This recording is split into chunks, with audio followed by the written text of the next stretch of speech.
Hello everyone, this is Remleiz from 40k Theories, and welcome to the newest episode of Adeptus Podcastus. Joining me as always is Michael from Tactica Imperialis. Hello everyone. Unfortunately, no special guest this week, due to the fact that next week I'm actually going away on holiday and I decided to be extremely lazy and just only want 2 sets of audio to edit together this week as opposed to 3.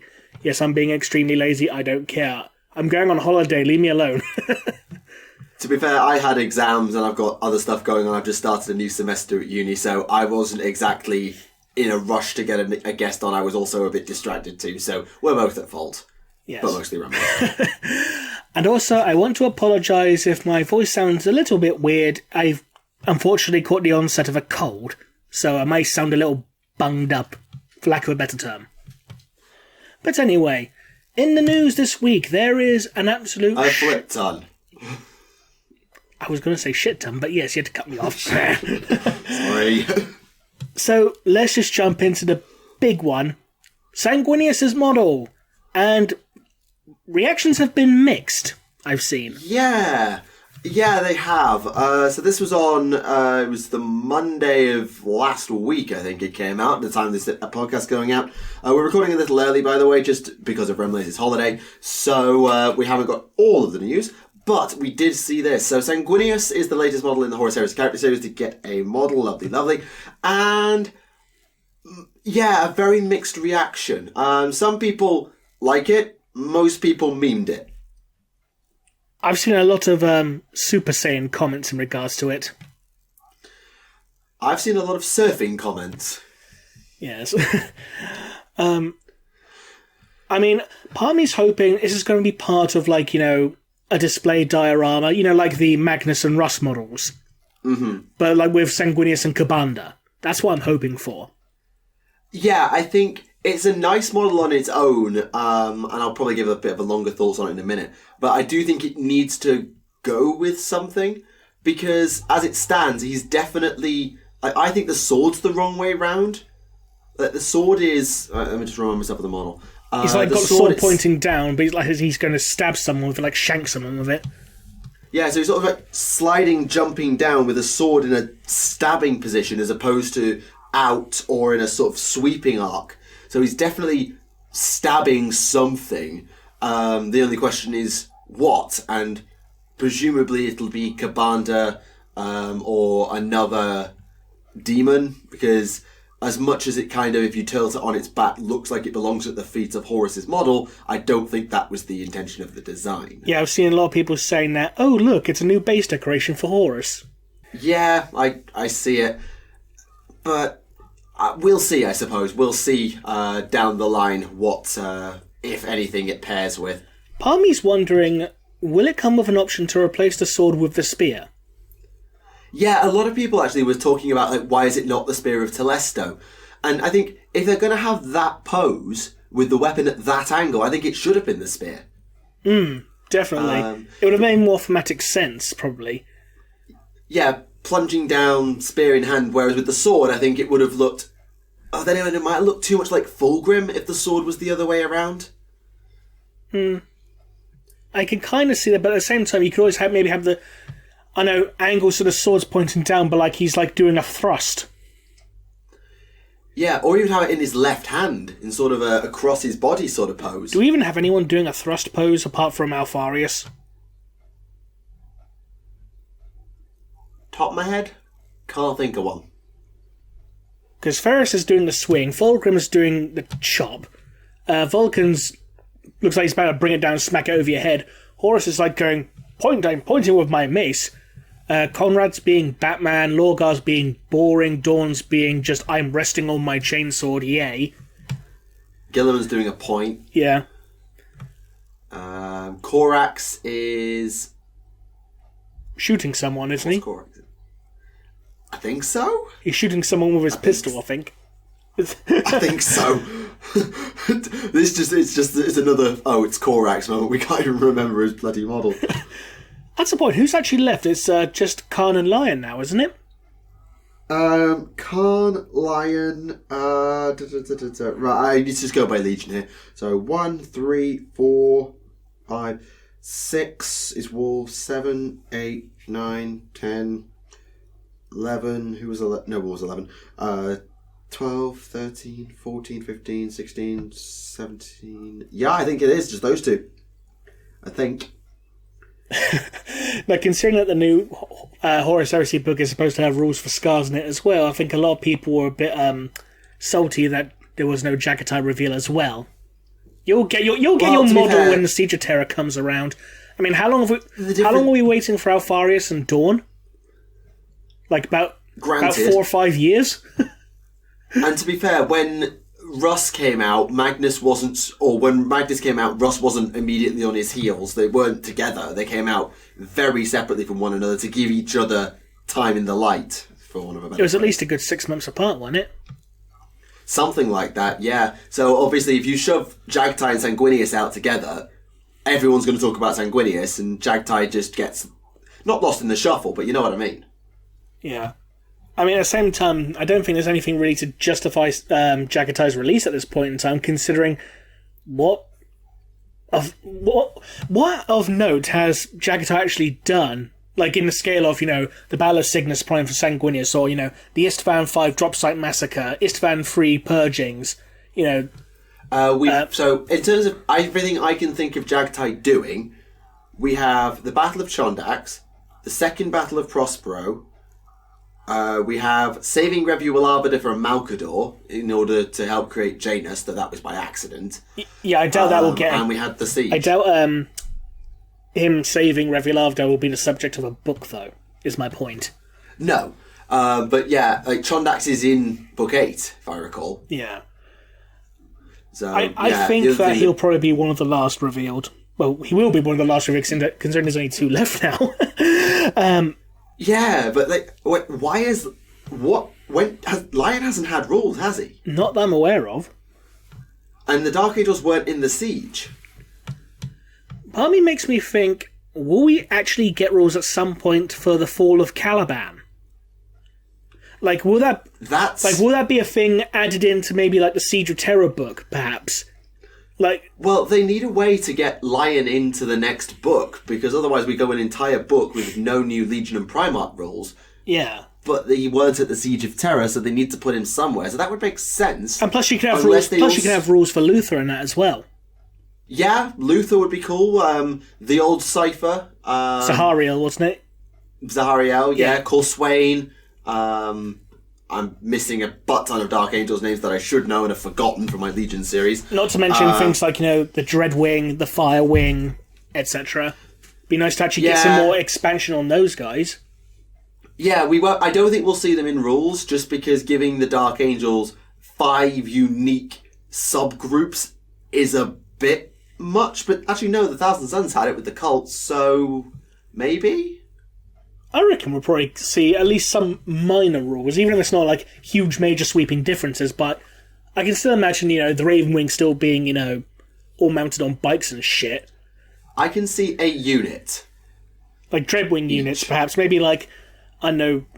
Because with Dreadwing, they were mainly on heavy weapons and destroyers, weren't they?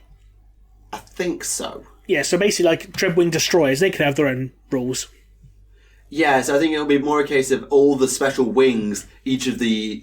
a unit will get a wing bonus in their book, I suspect, rather than, like, sweeping, this is a force of type things. Yeah. I would guess. And speaking of the books, apparently the next book is within the next week or 2. Because I've seen people on Twitter saying, 2 weeks to go and posting the new book. Okay. So it might actually be available at, next bit of news, Black Library Weekend? No, sorry, the Forge World Weekender. Yeah, the Horus Heresy Weekend. That's what I meant. You know what I meant. I know what you meant, but it's always hard to be sure. The Horus Heresy Weekender is, it's already happened by the time this podcast comes out. I can't see it being long until Book 8 comes out, considering that they've now showed off a butt ton of new models. We'll get to some of the other ones later. Oh, yes. I feel like they've hit the high of the hype train now. They've put the Primarch out. Now we need to get the book in our hands before the hype train dies. I'd be interested to see his special rules, because you know how in the other books, you got characters like Typhon, Khan, Aram, and Abaddon. They all have that special rule saying, they can't die until a certain point, so they get a bonus to like re-roll a save or something to that effect. I wonder if there'll be something like that for Sanguinius, because he can't die until he fights Horus. But then that would apply to every single Primarch. Yeah, potentially. Horus exempted. Yeah, Alpharis too. Yeah, I'll be curious to see what characters they do actually give the Blood Angels, though, because they've got Askelon is obvious, Ralderon is obvious. Nasir Amit.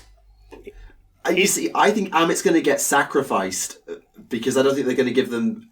I don't know how many character slots the Legion typically gets in a Black Book, because it's not more than 3 or 4. I mean, the reason I see Amit getting a slot is because not only is he, a pretty major character, being the founder of the Flesh Tearers and all that, but he was also, in the Horus Heresy novels, he had more of a role than Ralderon did, from what I recall. Because he was, the only person to turn around and tell Sanguinius, that's a stupid fucking idea at times. Yeah, and that's why, Sanguinius respected him, because Nasir Amit didn't give a shit and just told it like it was. Yeah, I'm not sure, because obviously first captain kind of gets usual dibs. As a rule of thumb, first captain gets dibs on being in the Black Book. Because what special characters, aside from the Primarchs, say with, let's take the Wolves for example, because we had, obviously, Lean and Russ, but we had, Haval Redblade, we had Giga Fellhand. Did Bjorn ever get rules? I'm going to go and have a look at Book 7, because I've got a copy of Book 7. Give me a moment, and I will go and have a look at how many characters the Thousand Suns and Space Wolves got. Because Thousand Suns, they got Ammon and Azak Araman. Yes, the Thousand Suns got, Azak Araman and Magistus Armon and Magnus. The Wolves got Gaigor, Haval, the Priest of Fenris, which is not a named character, and then Russ. So generally it's 2. Or at least most recently it's been 2 plus the Primarch. Yeah. I mean, Askelon's a shoo-in. He has to be. He's Askelon. Yeah, head of the Sanguinary Guard. Yeah, I can imagine him getting a character model. What about the Herald? Oh. That's a good point, actually. He might get one. But then again, didn't he only really do anything at... No, because he wasn't at Cygnus Prime, so I doubt he'll get a model. No. Yeah, founded as a role in Imperium Secundus, then disappeared during the battle in the Ruinstorm. Yeah, sent back at Second Battle of Davin, wasn't it? Yes, I think so. I don't. If this book is just going to be covering Cygnus Prime, I don't think the Herald will be in again because he wasn't around till after. So I imagine Ascalon, yes, and I'm going to say Nasir Amit, considering there's already been stories of just those two as well. So I think those two might be the key guys, the go-to guys. I'm going to go the other way, and I'm going to say Ralderon, because this will give Ralderon a chance to get some time in the sun, because Book 7 introduced Fellhand out of basically nobody, because he was mentioned in the Burning a Prospero box game. I still think his model was originally meant to be Bjorn, and someone realised, hang on, Bjorn wasn't at that bit exactly. As oh shit. Just change his name. I still maintain that's exactly what happened. Because, Giga Fellhand, Bjorn Fellhanded. Oh, shit. How much... obviously, I'm a bit rusty here, but how much did Armon have before Book 7? I don't know how much he showed up in the Heresy before Book 7, because obviously he'll have been during the Burning of Prospero, but I don't remember him doing that much in it. So I don't know how much lore he had before Book 7. Wasn't he mentioned in... not 1,000 Suns, but Prospero Burns, because didn't an Alpha Legion someone other take his appearance? That I believe... Was that Ammon or was that closer to Car? Give me a second. I'll just go back and remind myself of my 1,000 Suns, because it's been too damn long since I did my 1,000 Suns lore. It's been... God, it's been And I apologise if I'm a little rusty with Prospero Burns and 1,000 Suns, because it's been around 5 years since I read those books. I'm a little rusty in that particular regard of specific events and characters. Armon was impersonated at Nicaea. Yeah. Yeah, an attempt to assassinate Caspar Hauser. a demon. That's it. For some reason, I always thought it was the Alpha Legion, because Alpha Legion. It's typically the Alpha Legion, yeah. He was going to kill Casper, the friendly Hauser. Doesn't quite have the same ring to it, does it? No. But yeah, I'm going to punt for Alderon to let this book be the book where he gets fleshed out. Pun not quite intended because flesh tears. So, yeah, I'm going to go Ralderon with Azkallon, but I could easily accept it being Amit, and I'll even take it being the Herald, depending on how they decide to pitch this book.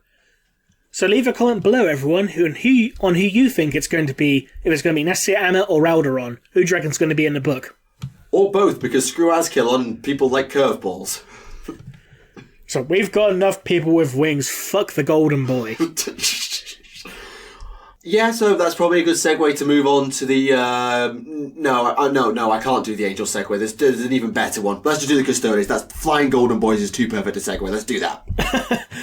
Yes, new Custodian jump troops. They look interesting. Yep, so... to put it politely. This is an update. Forge World is putting out new models for 40k... the Forge World Custodes are getting 40k rules. So the Aquilon Terminators, the Sagittarium Guard, the Orion Assault Dropship, and they're adding a brand new unit called the Venatari Custodians, with winged flight packs known as Auramite Pinions, of all things. Armed with Archaeotech Kinetic Destroyers, or Venatari Lances, because, fancy names are important. Of course. And yeah, they look interesting. I think you got the word about right. That's the most diplomatic way you can describe them.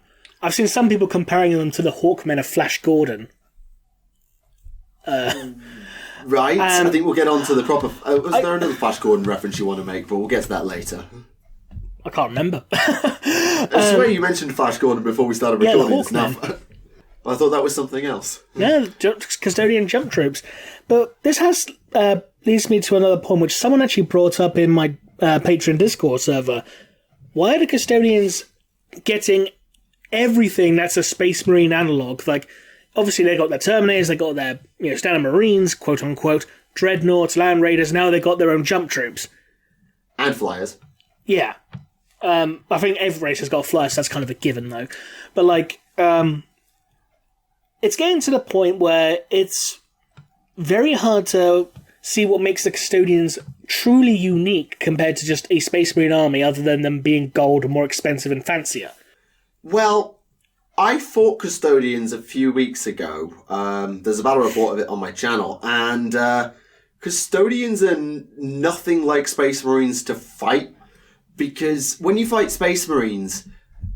Well, okay, I'll put it another way. When you fight Custodians, you basically have to kill them before they get to you. They're quite slow most of the time. They have a couple of teleport units, now they've got this flying unit.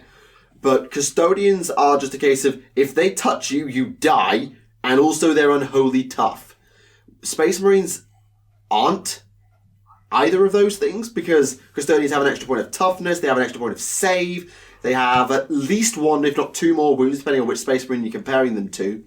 They all have AP2 at worst weapons by default. Most of them have, actually all of them have stupid invulnerable saves. They probably have a lot of similar units because the Legio Custodes was probably designed to be the elite of the elite, and so it makes sense that if they were used as a template, then they'd be similar to the Astartes. But in terms of how you fight them, they, at least to me, they feel different to fight enough that I think it's okay for them to have a wider unit roster. And it makes the Codex more worth buying, because actually you need those extra rules to benefit the whole wider army, even if the scrolls aren't in the actual book. Yeah, it would have been nice if they just held off and waited until, these models came out before releasing the fucking Codex. But hey. Yeah. I mean, because let's be honest, I think everyone can agree that when it came out, the Custodian Codex was anemic as fuck. Yes, but now they've given it 12 new units. 12. 12 new units which they could have put into the Codex if they waited. I know, I'm not disagreeing with you, but it's still basically they're getting a second Codex. Yeah, I get what you mean, yeah, but at the same time, it still doesn't, detract from my point, though. At the time, it was crap. Especially when you're paying full fucking price for it.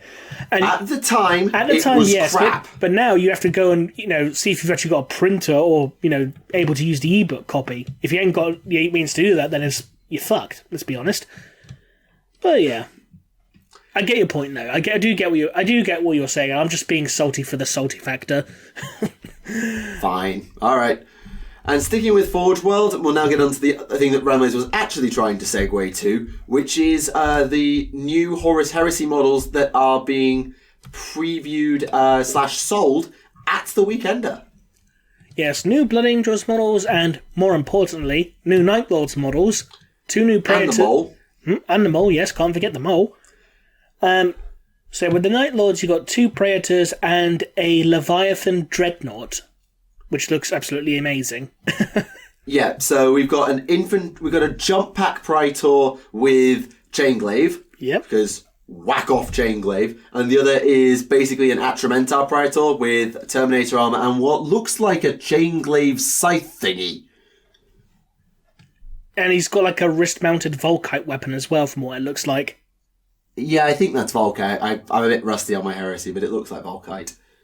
Pretty dangerous combination, though. Oh god, yeah, like Typhus must be jealous as hell. Like I bet I actually just went and had a battle with Typhus, realised, hey, wrist-mounted gun, scythe-like melee weapon. I'm sold. Yes, I've seen some people complaining about the jump pack Praetor, though. For some reason, they're saying it looks very ungainly.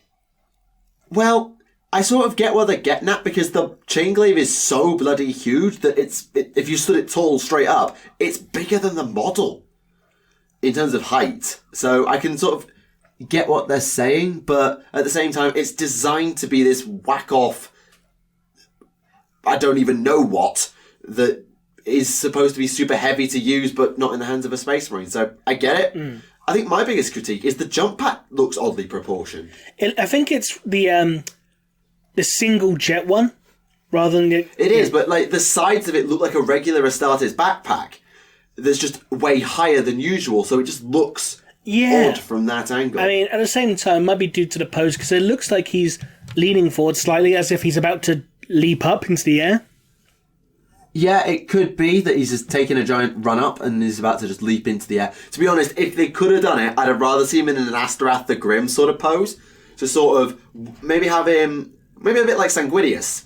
So 1 foot, like left foot coming to ground, the Chainglaive across his body, maybe they're ready to be swung, or maybe mid-swing as he's on his way down. I think that would have been a cooler pose, but then again, I'll just we can't say outdo this. Conrad Kurz. I'll just say this, with my own personal experience of gluing Night Raptors together, please don't make any more models where they're balancing just on one tiptoe, because they are a pain in the ass to put together. Like, you're literally just holding it for like 30 minutes, just waiting for this glue to dry so you can actually stand upright. Yeah, it's a fucking nightmare. Like, literally, you just got one... I mean, if it was 1 foot, it wouldn't be so bad, but it's just one tiptoe. Yeah, I mean...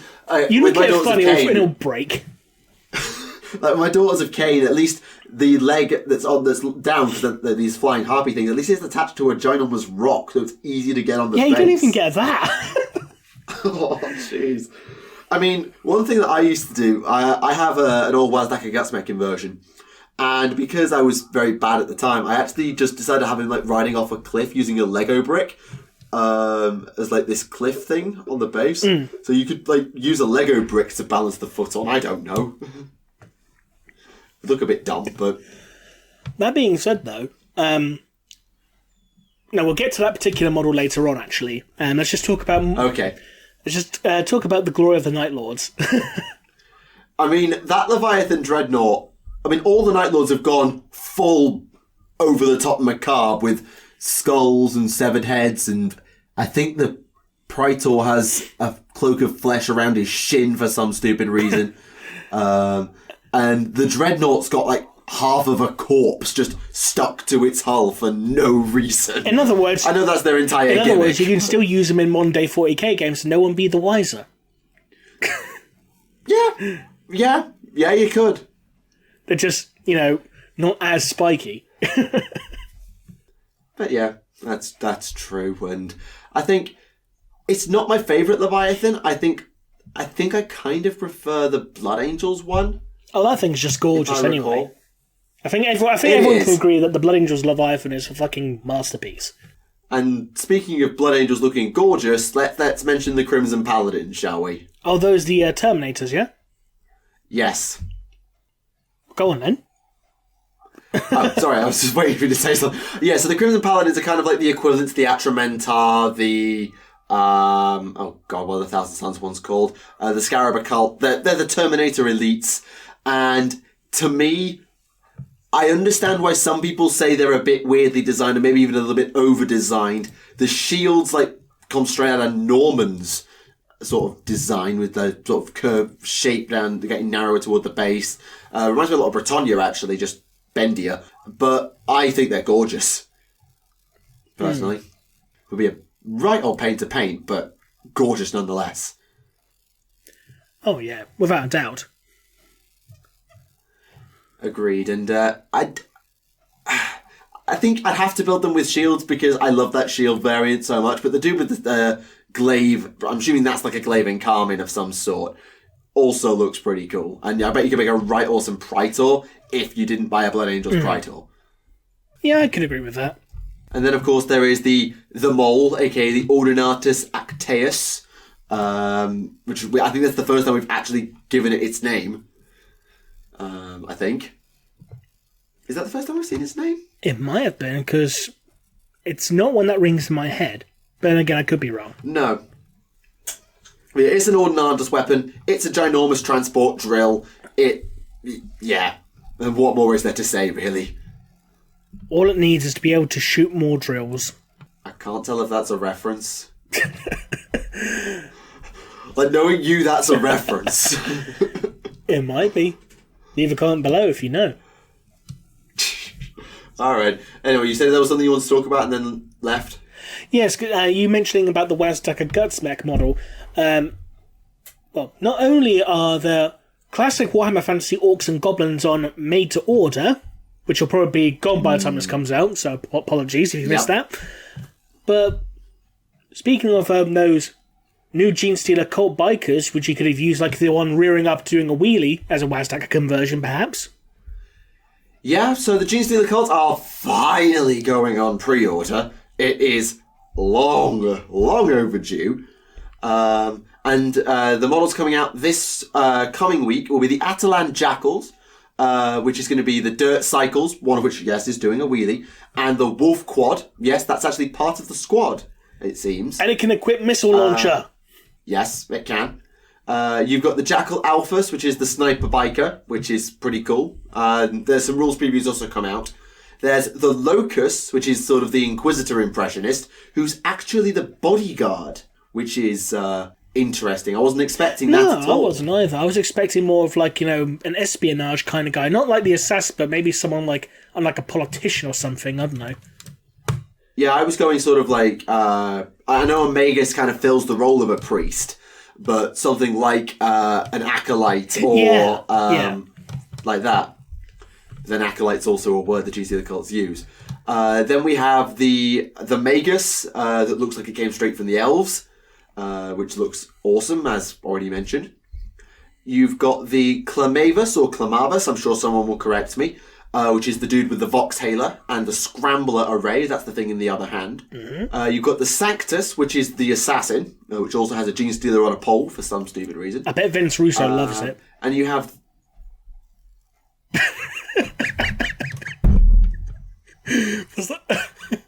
I knew as soon as I said that you were going to make a joke, and I regret everything.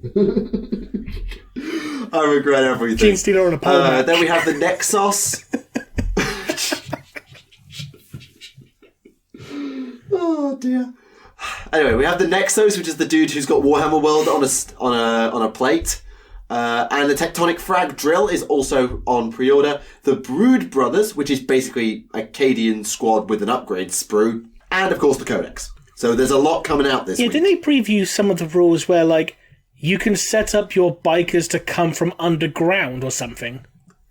Yes, so this is the reworked Cult Ambush. So this is part of the Genestealer Cult's like faction rules. So the first one is that they can jump in the way of their characters, so their characters are nigh and immortal, which is Look useful. out, sir! Yeah, basically everything has a sort of pseudo lookout, sir, which is and Cult Ambush basically means that during deployment, any infantry or bike units with the Cult Ambush ability can be set up underground and then basically arrive as in via deep strike. So they'll be able to top in, and you also get blip tokens. So you can set up what's called ambush. So what you do is instead of setting up underground, i.e. in reserve, or setting up normally, you can choose to place a blip in your deployment zone. You can place a blip for each unit you choose to set up is an ambush, so even Leman Russ can do it. And you don't need to assign the units to the ambush marker at the time. What that means is that you can basically counter-deploy without giving away the fact that you're counter-deploying. Essentially, you're basically turning a game of 40k into Space Hulk. In some ways, yeah. So the way that they talk about it is, just to finish how it works in terms of the rules, at the start of your first turn, if you're going first, you reveal all your ambush markers. If your opponent goes first, your opponent cannot move within 9 inch of an ambush marker, and you reveal it at the end of their first movement phase. Ooh. So it means that they don't know what they're walking into until they've moved. So they can't be a case of, okay, now I've deployed, now you're going to go first, but here's my ambush markers. No, you have to move, and then the ambush is sprung, which is interesting. Mm. So, yeah, I think this is really good thematically, having the Genestealer cults have the ability to come from below, and actually there's a stratagem that allows you to change your ambush models to go into deep strike instead. So you can actually do some very, very screwy things. So Genestealer cults are basically just going to play mind games with deployment, and I like that. The fact that bikes can come from underground makes me have this mental image of these Atalan jackals just popping out from the ground like daisies. Like, hello. Well, that's one way of looking at it, I suppose. But yeah, I don't know how good they'll be to play, but they certainly feel thematic, which is half of the challenge. And we know that they're getting cult tactics because the cult keyword does come up, so we'll have to see what those are going forward. And yeah, I think it's going to be terrifying, I'll be honest, which I think is exactly the point. So yeah, I look forward to facing Genestealer cults, even though they'll probably utterly wreck my face. And then they'll be nerfed with the next balance patch, don't worry. Well, to be fair, with the Deep Strike reserves changes that are currently in place, it's probably not as bad as I'm thinking, because you can't set them up until turn 2 anyway. But what that allows you to do, at least in my head, and I realise I suck at tactics, so don't take this as gospel, is you can set up a giant pile of units in ambush, then force your opponent into them, then play a stratagem, put 3 of them into reserve. Your opponent's already moved at this point, and then on your first turn, well, you can pop them up in your deployment zone if you need them anyway, or you can hold them and then make your opponent think, right, so I've got a bunch of units that have just appeared. I've got to completely rearrange my line to deal with this new line of units that have been put in front of me. But I also know that like half the army's sat in reserve, and it's terrifying. Because I don't know if you'll be able to use the change ambush to reserve stratagem to overrule the beta rule about half units, half power in reserve. I'm not sure how that's going to be worded, or I'll check the errata, I suppose, when it comes out. But I can see a lot of mind games with them. I like Definitely. And as if it wasn't annoying enough, the Atalan Jackals are harder to hit at range. And I've got shotguns or demolition charges. They can have heavy flamers on the wolf quads. The Alphas has got a sniper, obviously, and can also buff all units around him to be better at hitting a certain target, because he can be a spotter, basically. That's cool. Yeah, so what you do is you aim, basically with your sniper rifle, within 36 inches until the end of the phase. All cult units within 6 inches add 1 to hit if they attack that unit, or 12 if they're a biker. So that's pretty annoying. The Locus is, the Bodyguard, I should say, has a 2+ Lookout Sir for characters, has an improved Heroic Intervention, always fights first in the fight phase, has a dodge roll, so you can just dodge bullets better than Drakari Witches. So they're going to be very annoying to kill, and make your characters even more annoying to kill.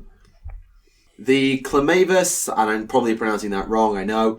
The Scrambler Array means that you can't set up within 12 inches of it with your Deep Strikers, and you also get to basically plink every enemy unit within 6 inches of you on a 6. And all cult units within 6 inches get +1 leadership and +1 run and charge rolls if they're within 6 inches at the time, which is scary because Genestealer cults are probably quite fast already. The Sanctus. The Sanctus has a sniper rifle, despite not looking like it has a sniper rifle, and it's a silenced sniper rifle, which is worse than the Jackal Alphas because it has 1 less point of rend. But if you hit a Psyker with it and wound them, then you basically cause a perils roll on all Psykers that it wounds. Ooh. That's interesting. Indeed, and you also can use one of the stratagems for free, allowing it to just get a bonus on the turn it's set up, which is kind of nice.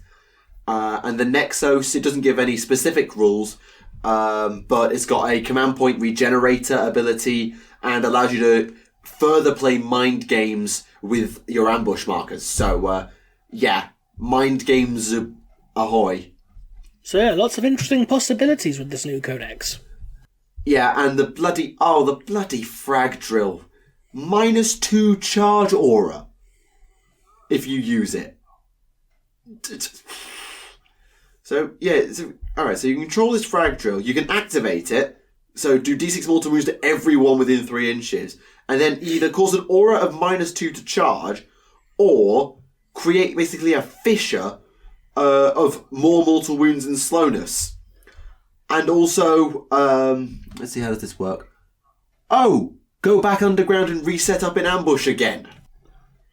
Oh my god, this thing is good. Oh, that sounds hilarious. The mind games that you can play with Genestealer. I kind of want to see it in action. Yeah, like, it will never happen because people don't do thematic gaming at tournaments as much as maybe possible. But I can really see like a narrative-themed Genestealer cults game where half the army goes in reserve, the rest of the army is entirely ambush tokens as much as is allowed, and then they'll pick up the command points, drop a drill down, and then drop like 4 more markers back underground again. And it would just be, the screwiness. Oh, the screwiness, I love it. Indeed. So yeah, I look forward to seeing how Genestealer cults perform. I'm going to hate it as a Tau player, but my speed freaks might have fun because, hey, shiny thing all over the place, go chase it. That's all the big stuff. Battlefleet Gothic Armada 2 came out, I think. So if you are... I've heard mixed responses about that as well. I've heard some people say it's improved on the old game, but I've heard some people say that it's basically made the old game worse. Yeah, I think I haven't seen much about it, but I think the primary complaint is that the ship combat is a little bit easy, and the Star Fortresses are just obscene, so I've heard. I'll be honest, my machine won't bloody run the game. Neither will mine, probably. So I can only take other people's word at it. But... yeah. I mean, I would advise anyone who's going out to buy it, see if you can, like, I don't know, just watch maybe like a Let's Play of it first, see if it's something you really want to get into. If it is, then fine, yeah. If not, then no. Yeah, maybe not, if you don't want to see spoilers, because obviously it has a campaign and stuff, maybe avoid the Let's Plays, but definitely, this is standard sort of operating practice, is don't pre-order video games, watch reviews, see how they are. It's standard operating practice, really. This is the one thing I forgot. There's always one thing about that I do want to clarify, because I've had so many people asking me about it. No, the game does not state that the Sons of Malus are one of the original 20 legions. They state that the Sons of Malus were one of the Astartes Praeses. Different thing altogether. So please stop saying that they made the Sons of Malus one of the lost legions. They didn't. Yeah, you really think that GW would let Tinderloss pull that No. in their game? Not you at all. really think Not at all. GW would let them? Like, I know they've been more lenient with like some of the authors about talking about 2 and 11, but they're not going to let a third-party dev drop that kind of a bombshell. No. Besides, we already know that the Lost Legions are the Ironhearts and the White Panthers. Reference to Into the Maelstrom and the Eisenhorn series, respectively. Back when Eisenhorn said to know Chapter Master of the White Panthers, I'll make sure to tell your Primarch. It's like, Fair. Well done, Abner. You confused Primarch with Chapter Master. Indeed. Speaking of Space Marines, though, Bolter's got changed. More new rules. Oh, yes. This one sort of snuck by me. So, a new beta rule has been introduced for bolters belonging to all Adeptus Astartes and Heretic Astartes. So, Chaos Marines, Death Watch, Space Marines, Grey Knights. You know the drill. So sisters get shafted. Again. Basically, what this does is rapid fire now actually means rapid fire again. So what this means is that instead of following the normal rules for a rapid fire weapon, a rapid fire bolt weapons, so bolt gun, bolt rifle, storm bolter, diddly makes double shots if any one of these apply. They do not stack. Should point that out. You don't get a times 8. So if you are within half range, you get 2 shots instead of 1, or 2 shots instead of, you get double shots. If you stay still, you get double shots. If you are a Terminator, Biker, Centurion, or Vehicle, you get double shots. Again, these do not stack.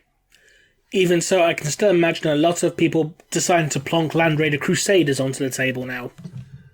Yeah, I hope so. And Centurions with Hurricane Bolter arrays instead of the whatever they've got might be interesting. I think the Ironclad Dreadnought could take Hurricane Bolters. That might be fun. But yeah, I think probably one of the units that will benefit a lot from this will be... I'm going to go with the Primaris Inceptors, you know, the jetpack dudes. Yeah. Because I feel like, well, maybe they won't benefit too much because I think half range was already how rapid fire worked. But I could, if it isn't, then I could definitely see it being how they'd benefit from it. And I think, I think Land Raider Crusaders is definitely one of them. Does this rule apply to just basic bolters, or does it also apply to heavy bolters? It says to any weapon with a rapid fire type whose profile includes the word bolt. So heavy bolters are heavy weapons, so they don't get the bonus. So, like I said, bolt gun, bolt rifle, storm bolter, combi bolter. Because don't the Inceptors use basically two heavy bolters? It depends on what their name is and what their profile is. I don't know if they're assault or rapid fire. So maybe I'm talking absolute cack. I don't know. I've forgotten. Fair enough. Yeah, but still, it's a nice change, and hopefully it makes Space Marines and Chaos Space Marines that like the basic dudes a little bit more viable. Terminators get a massive boost out of this, which is nice to see. And yeah, I think we'll see how it goes, I guess. Indeed. Effectively, make bolt weapons great again. I was expecting a head desk there, but never mind. No, that just gets a no react. Fair enough. And finally, I think for the news, something that may have been mentioned before or got revealed or leaked before the last episode. Funko Pop Space Marines. Just want to mention this quickly. Oh, yes. The one thing that pretty much everyone started freaking out about, pretty much almost universally negatively, for some reason. Because you got what? You got the Primaris, you got the Blood Angel Assault, you got Bloodclaw, a Dark Angel. Yeah, so you got Primaris Ultramarine, Space Wolf of some description. Bloodclaw, yeah. Dark Angel Veteran because it's got a shield, and a Blood Angel Assault Marine with an Inferno pistol. So once again, the Imperial Fist, Iron Hands, Raven Guard, and Salamanders all get shafted. Yeah, well, what's to do there? And so do the White Scars, but no one gives a fuck about the White Scars. I'm sorry, but they don't. I mean, I'll be honest, I don't care. Like, they're cool, and I think it's nice to see that, again, Warhammer gets to appeal to a broader audience, maybe a new demographic who wouldn't have looked at it before. I think that's a good thing. Oh, yeah. As for whether I'm going to buy them, the answer is a solid no. Unless... Yeah, I mean, I wouldn't go out and buy them myself, but then at the same time, if someone decides to buy me one as a present, I probably would oh, okay, thank you. Yeah, I'd have it on display if someone bought me one as a present, but I wouldn't go out my way to collect them all. Yeah, I think I might, if a cool one comes along, like they do like a Crisis Battle suit down the line, that might tempt me to get one. But because they do say it's the first wave. I'm quoting. So do you reckon we'll get next wave will be an Orc, an Eldari, a Tau, and a Drukari or something? Maybe. I mean, a Genestealer would work. Then you have a Fire Warrior because they've got whack-off heads anyway. And an Eldari of some description. And have a Chibi Farsight. I can imagine you getting a Chibi Farsight. I mean, my original avatar for this podcast was a Chibi Farsight. Exactly. Be the good old days. I suppose so. Before I turn my armor white. Yes, and stuff like that. Yeah, things have changed in that character, mainly because I wrote a very crappy homebrew. Yeah, we'll not talk about that. Moving on. Yes, you changed cast for one. No, well, yes. My character was always one cast, but yeah, I've changed it from Farsight.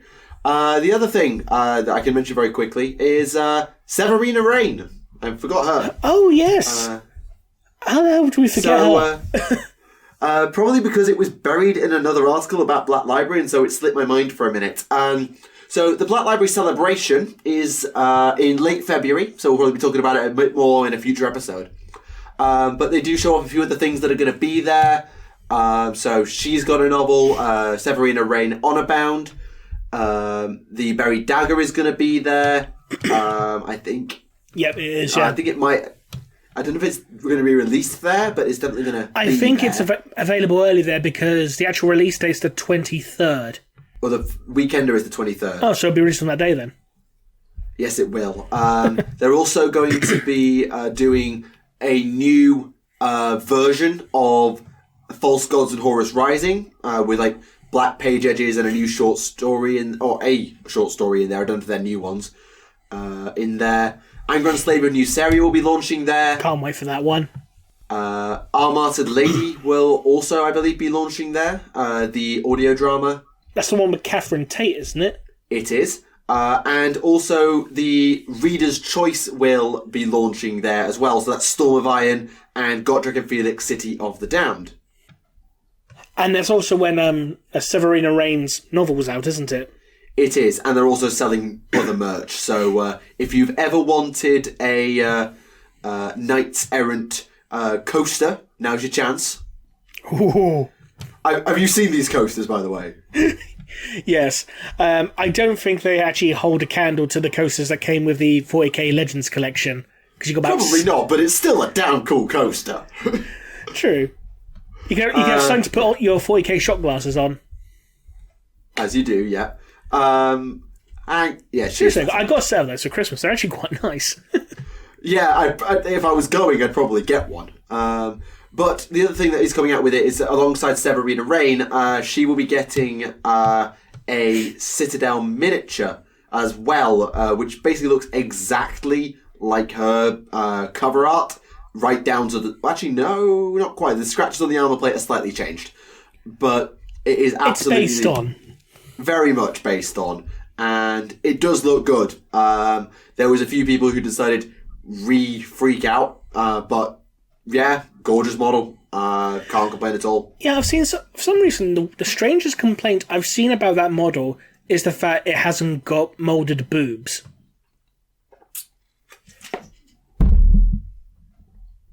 Yeah. That was justified. I mean, I don't care either way, because I've seen someone's done a digibash of like using like Sororitas Corset armor, and it still looks good. I think the model looks good either way. It's just like if you're really going to complain that this model hasn't got tits, I think there's other things you could be complaining about instead. To be honest, yeah, like I can't see particularly anything overly. I don't know quite where her hair is, although that could just be the angle that I'm looking at the model at. I think, judging from the cover of the novel, I think her hair's tied back in like in a ponytail or something. Yeah, it looks like it from the cover art. You can't see it from this angle, which is just a little bit disconcerting. But the bolt pistol looks great. The armour looks sufficiently similar to the cover art that I can absolutely buy it being hers. There's a lot of little details, like I'm going to guess, pocket watch that's on her belt, or is it a shot glass? I can't quite tell. Or hip flask, I should say. It might be a hip flask.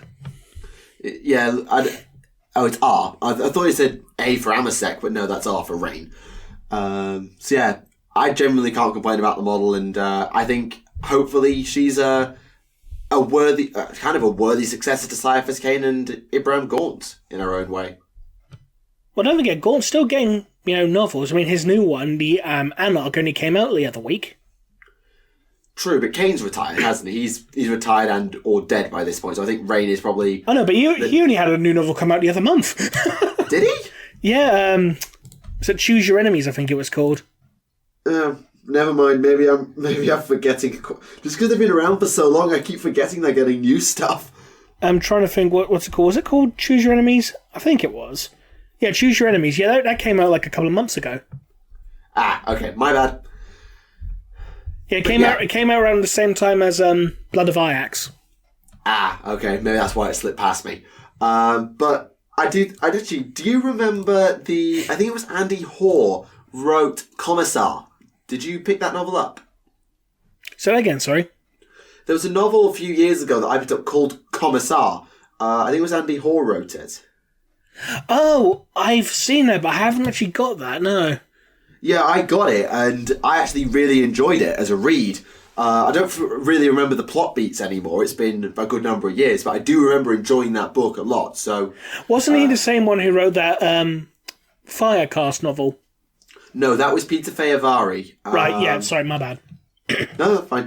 The one book I do want to talk about, though, is The Buried Dagger, which is, of course, the last of the Horus Heresy books, because... after God knows how many years, we're finally coming to an end. Yeah, we're finally this there. This is the end, my only friend, the end. Boom, boom. Sorry. Had to be some... In fact, we are coming to an end of an era, though. This is book 54. Oh, yeah. It is the end of an era. 13 years, 54 books. A shit ton of audio dramas and short stories. So many. It is the end of an era. But they have a lot of things to tie together, and that's what I wanted to mention. So, The Buried Dagger is the Doom of the Death Guard. That's the sort of subtitle to it. But yes, there's more in here. Oh, yes. It is also a bridge between... obviously the Heresy and the Siege. So we'll be getting some catch-up time with Knights Errant, Euphrati Keeler, Malkador, and 9 mysterious silver-armoured figures with psychic powers. I quote. I wonder who they could potentially be. You know, these knights in grey, I wonder who they could be. To be honest, I actually am bloody curious about who it's actually going to be.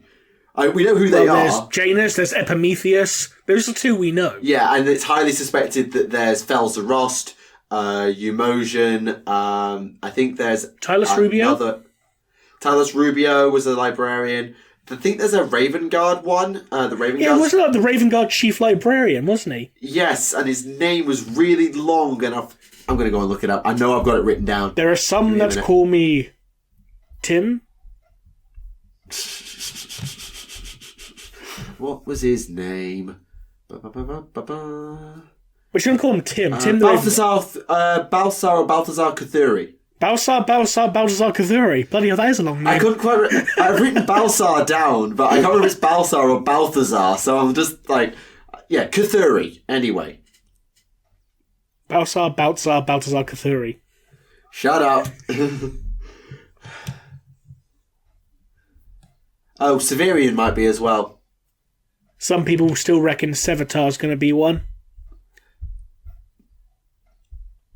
I personally doubt it, but I can see where they're coming from.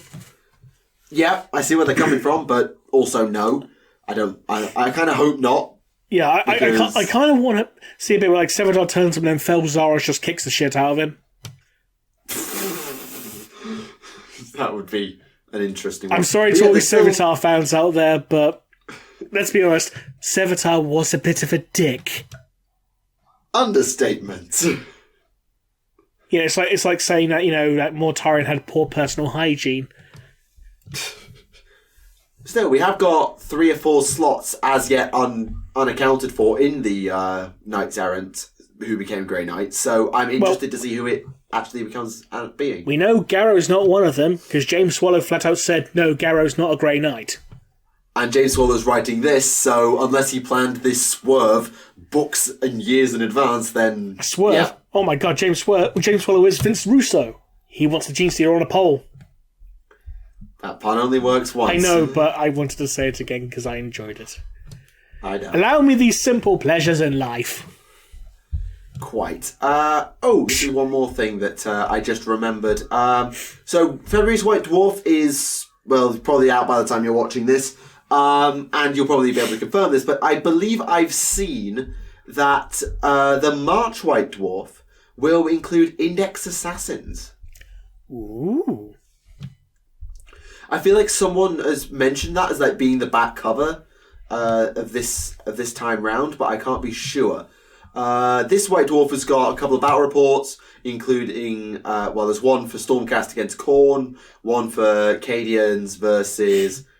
No, it's not. Or is it? No, the battle report is Stormcast versus Khorne. No, that's the short story. I'm reading the short stories. I'm stupid. It's Stormcast versus Khorne, isn't it? No, it might actually be... I think it's actually a Kill Team battle report as a follow-on from an old White Dwarf Golgotha battle. They're doing Kill Team or something. But yeah, so looks like to be a really good one. So some more stuff for Skirmish, which is nice. Painting guide for the Realm of Metal. Bonus rules for the Hammerhands of the Stormcast Eternals. A discussion on beta rules from Robin Cruddas, which should be interesting. Artwork for Shadespire. That's about Titanicus. Yeah, should be an interesting White Dwarf, and maybe we'll get Index Assassins in the one after. Speaking of assassins, part of me wonders, will they ever introduce one of the other assassin temples for tabletop? As in the what are their names? Like the Venenum, the Venenum Temple. They're the poison guys. Because you could have Vanus. Oh, what's the name of the Vanus? The hackers. Yeah, I couldn't remember the name. I mean, I can understand Vanus might be more difficult to incorporate tabletop wise, but the Venenum is a bit easier because you can have things like poison weaponry. You can go like the route with in the Beast Arises series where you had Isad Y, who was a Venenum assassin who could basically, Hulk up. Like he could basically go Incredible Hulk on people by injecting poison into his system. So yeah. I can imagine something like that could work for tabletop, but then again... They just have to give them a model. Yeah. But at the same time, though, the 4 we have are still, perfectly functional, so... Yeah, so I get the feeling that if they do put an index in, it will be the 4 data sheets, and the execution force might be given a special rule, I don't know, and then they'll probably get, like, a relic... maybe even 1 relic per temple. I guess we'll see, I suppose. I'm not sure what they're going to quite do for them. Yeah. So I think that's all the news. I've looked through this like 4 or 5 times trying to make sure. Fair enough. Yeah, but don't just talk about the rules for the new Kill Team Arena characters in the main game. Yeah, I'm having to move on. So, I'm assuming you've been reading something, because I saw that Celestine got her book this week. Yes, I haven't actually managed to start reading that, though I am slightly disappointed with how small the book is. It's only 175 pages. It's tiny. Ouch. I mean, and also it's another one instance where a book was basically covered in someone's jeans, as in clothing, not someone's, I can understand the aesthetic they were going for, because they said they want to make it like a tapestry on the cover, and it does look like it, but when you're holding it, it is kind of... It's like the Lucas the Trickster novel all over again, because that was covered in someone's jeans. It was like blue denim. Okay, yeah. But what I have been reading though this week is Of Honor and Iron, the last of the Conquest books, which, funnily enough, we haven't actually seen much of that series in a long time. Let's be bloody honest. For books in this series is not very not a good sign, considering how much hype they put behind the series to begin with. No, but go on. But there's some interesting things in that book. Like, for one thing, it kind of delves into something that we rarely, if ever, see. Space Marine post-traumatic stress disorder. Ah. Like, there's this assault Marine who was like the last surviving member of his squad, and every now and again he's having these flashbacks to when, all his squad was killed, when fighting the Orcs. And like, it comes so frequently that it seems to be getting to a point where he's starting to find it hard to distinguish between reality and this hallucination. Kind of like a Blood Angel suffering the Black Rage. Kind of, but like just from an Ultramarine losing his squad. Though, funnily enough, this Assault Marine, a regular Assault Marine, right? He becomes the leader of an Inceptor squad. Without being upgraded? Yes. A regular Assault Marine and two Primaris Inceptors as a squad. That? Yep. That? No. But bear in mind, this is also when most of the Ultramarines only just first met the Primaris. Because the Assault Marine and a Chaplain basically go to meet them, and as soon as they see the Primaris, they like draw the weapons and go, "What the fuck are you?"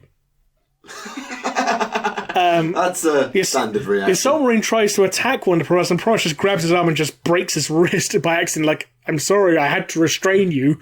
You're not thinking clearly." Here's a hololithic recording of Gilliman saying, "We are your brothers." And the Chaplain's like, I was kind okay. of expecting, that cartoon thing where they put the hand on the person's head to stop them running at them and just flailing their arms like, "No, I'm going to hit you with my chainsaw." No, you're just going to stay at arm's length. I'm just going to hold my hand on your helmet. No, funny thing, because the main conflict of the story is the Ultramarines and the Genesis chapter against the Iron Warriors. Now, firstly, hey, the Genesis chapter are getting some love for a change.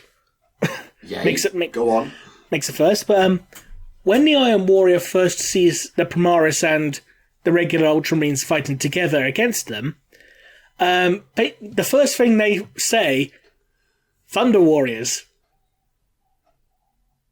Huh. And not calling the Primaris Thunder Warriors, basically saying that the older Marines are the Thunder Warriors and these new Space Marines are the Space Marines, essentially. They're your replacements.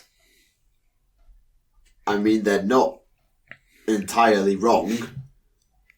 I mean, I'll just read you this quote from an Iron Warrior when he says, "Thunder Warriors, that is a name that may mean nothing to you, but we who built your Imperium remember their faces. We remember the purges that were carried out when they were judged obsolete and cast aside by us, the Legionia Astartes who overtook them. And now behold, your own replacements have come for you."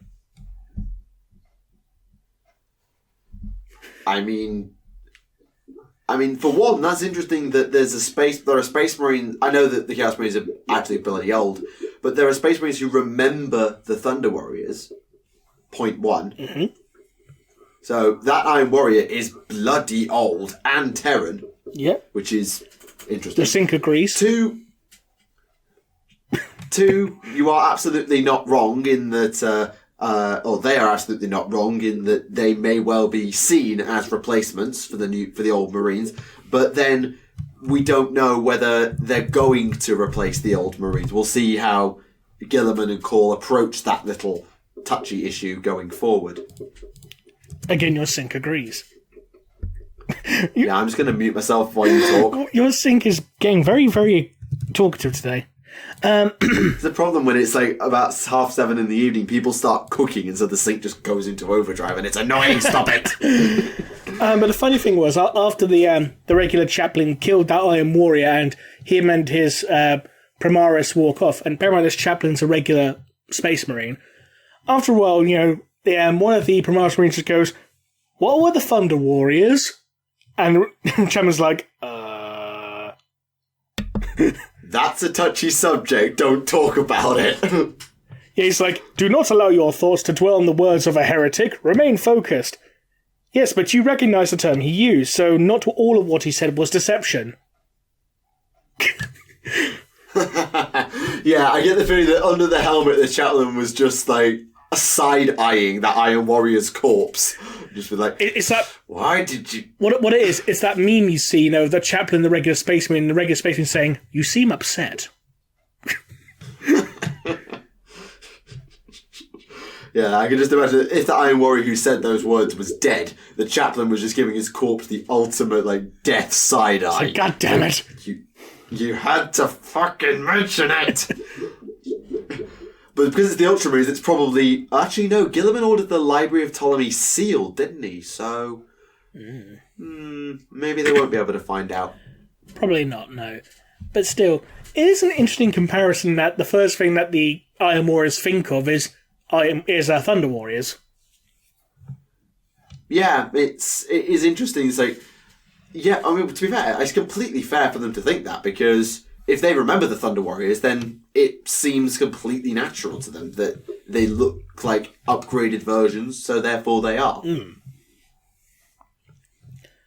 Makes you wonder, hey, could these traitor Astartes be somewhat justified? No. To be fair, the Iron Warriors have always been the most sort of flip-floppity with... and also the most scathing with their remarks. Generally the traitor legions... diss the Imperium with their actions. Shut up. Stop. I know. Anyway, the traitor legions usually will, if they're going to go after the loyalists and be whatever, they'll do it with icons and messages and things like that. The Iron Warriors will just be sarcastic and scathing in remarks, and that'll be it. I think it might have something to do with the fact that the Iron Warriors were effectively the Horus Heresy butt monkeys.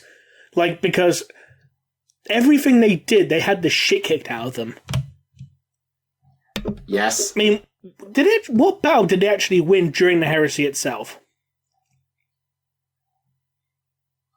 I actually kind of can't remember. And I know the Drop Site Massacre doesn't count. No, the Drop Site Massacre absolutely doesn't count. Oh, bloody hell. What's his name? Because the Siege of Shadenhold, they got basically... Hydrocordatus? Okay, that's one. Yeah, they lost on Talon. They lost at Shadenhold because the Loyalists beat them there and basically fucked off. They lost at the Coronid Deeps thanks to the defection of Ko to the Salamanders. They lost to Siege of Terra. Obviously. Basic Armor, I'm assuming they were there, but that doesn't count. I know. Right, I'm just going to mute up. You talk. Sorry. It's all I can hear is boop, boop, boop, boop. I'm sorry. That's way more amusing than it has any right to be. But yeah, the Iron Warriors, despite, I don't know, being the least chaos of the Chaos Legions, as it were, probably because they got, so little actually done. And yet Perturaba still managed to become Horus' second in command. To be fair, I think the whole second in command thing is not because of... Who else are we going to pick? Perturaba. Yeah, it was more a case of best of the rest, best of a bad bunch, as opposed to the best he could have got. Because I get the thing that if you're Horus, you're just like, right, who do I want on my team? Gilliman, he's got a lot of men and is a generally renowned strategist. Nope. Okay. Lion, he's got the next biggest group and is also a bloody renowned strategist. Nope. Okay.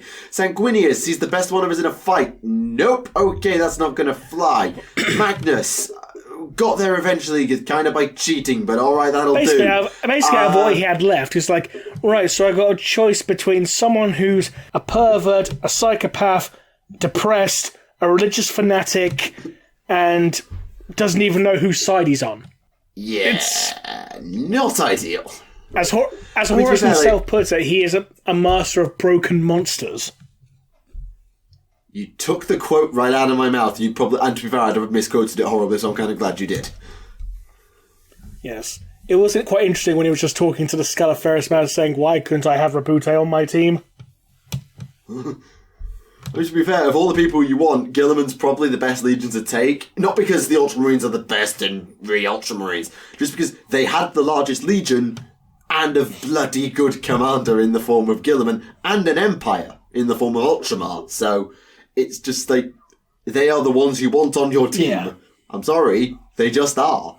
Them and the blood. There's a reason why. Well, okay, Guilliman created the Dauntless Few, but there's a reason why Guilliman was that confident that him alongside someone else would never lose, because they were that bloody good. Yeah, and if you weren't going to be able to get Guilliman, then trying to get Lion would have also been a good thing, considering he had the second most victories behind Horus himself. Was that right? I think so. I don't know if it's most victories. Most compliances. Something like that. I can't remember the exact statistics. But regardless, he was still, top tier. Absolutely. And he did pretty much fuck all as well. Well, to be fair, that's part of the... He hasn't had a black book, so his lore is lacking. Yeah, I mean, I think most of his time was just spent hunting down Conrad Kurz. In the Heresy, yes. That's what I meant, yeah. I'm talking about Heresy, yeah. Like, in the Heresy itself, he spent most of his time just hunting Conrad Kurz, and then got distracted, helped Sanguinius get to Terra, fought with Chaos Fleets, and then, right, I'm going to get to Terra. Oh no, I'm too late. Well, let's go home then. Oh no, my planet's blown up. Oh no, I've gone missing. Where am I? Why is Orko from He-Man here? I'm just going to leave that one hanging and move on. But that is a point, though. Speaking of, in fairness, the He-Man comparison is justified, and I will explain. Go on. Because did you see his art from, I think it was Descent of Angels? He had the He-Man haircut. Yeah. He was He-Man. As I can see, as the viewers probably can't unless you have more time editing to put it on the screen like someone keeps telling us to do. Yes, I did see that comment, by the way, of, hey, you should put all the things you're discussing on the screen. The amount of time it takes to edit this it takes me about 6 hours just to chop the audio together. It's slow going. And I'm just going to say out here today, considering I'm going on holidays shortly, I simply can't be bothered this time. I'm sorry, but I'm not going to bullshit a reason here. I'm just going to say I can't be bothered. Yeah, and I'm just at least for this episode, at least. Yeah, and I had an excuse. Last episode, I had exams. I was down busy. But yeah, I get what you're saying about Lion. To get back to the original point, we'll see. I guess we'll see what they do with him and how they flesh him out when he gets a black book entry. I'll be interested to see what happens in his Primarch novel. Like, what could be Lion's subject matter? Yeah, because there's so many holes. Do they want to... Because he never talked about his life on Caliban before he was found. So I don't think they're going to do that. So... Can you imagine if they did that? Like, the entire book was just him living in the forest. So, like, I found berries today. They were yummy. I found a big lion. I punched it in dick. I think... I saw Angel. I ate Borgar. There you go. There's your obligatory burger comment. Fine. Yeah, I think they'll either do him with the Order and his rise to power and the beginnings of the sowings of the seeds with Luther, or they'll probably do it during or after the Rangdan Xenocide, when the Dark Angels had their first big sort of near loss where they got absolutely decimated. And they never really touched on the Rangdan Xenocides. And they may not do so again because of the damage it did to the Lost Legions, according to things we've read. Allegedly. AKA, regimental standard. But if you Yeah. take that as canon, it's a different issue. Good point. But yeah, is it time for questions? Yeah, I think so. I can't really comment on things I've been reading because I haven't been busy. Is there anything in here? Just let me have a look at that. Nope. Okay. Have you read Legion's Secrets and Lies? I don't think so. Okay. It's so this person goes on. It's talking about the Cabal. And talking about the idea. Legion. Oh, sorry, Legion. Yes, I have read that. Yeah, but again, that was about 5 years ago. Yeah. So this comic goes on, talks about the Cabal's plan, i.e. the Alpha Legion helps Horus win, Horus destroys the Chaos Gods by killing humanity. Mm-hmm. Question 1, do you think it would have worked? Because with Slaanesh being so convinced to the Eldari, wiping out humanity maybe wouldn't have destroyed the Chaos Gods. I don't think it would have worked, considering the fact that Eldrad Ulfram basically turned around and said, guys, this plan is stupid, it's not going to fucking work. And so he decided to kill everyone in the Cabal. Fair. And even if it had worked, would it have mattered? I.e., would then the destroyed Chaos Gods just eventually be replaced by entities such as Malice, or maybe even the Tau God at some point? Possibly. But again, we don't know how long it would take for those gods to form to replace them. Considering that, it took, allegedly something like 40,000 years for the Chaos Gods to form in the warp. Or if you want to go by that, apparently that retcon law in Wild Rider that says they were around for over 65 million years because the Necrontyr Old Ones allied against them somehow. No. Although you could argue they are 60-odd million years old because of the Nightbringer Cain battle. Well, Nightbringer wasn't a Chaos God though, was he?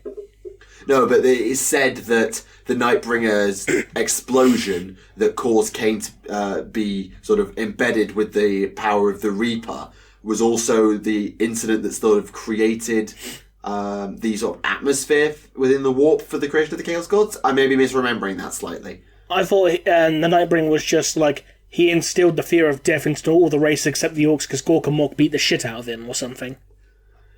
Yeah, I don't know. I feel like there was something involving that war in heaven. The problem is with a lot of this Catan lore is because so much of it has been retcon. Like, the only really detailed lore we have of the Catan, really, is 3rd edition, and that all got completely retconned with 5th edition onwards.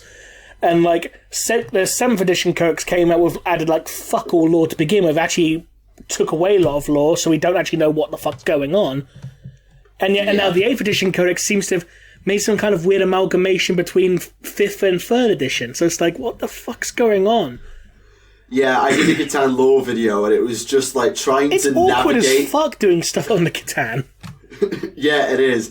Like, I was doing the video, and it was just like, right, here's something that I know has been retconned, but I want to mention it because it's like interesting. So it was like, sources suggest, and I was like, I had to make it almost like a bloody English essay.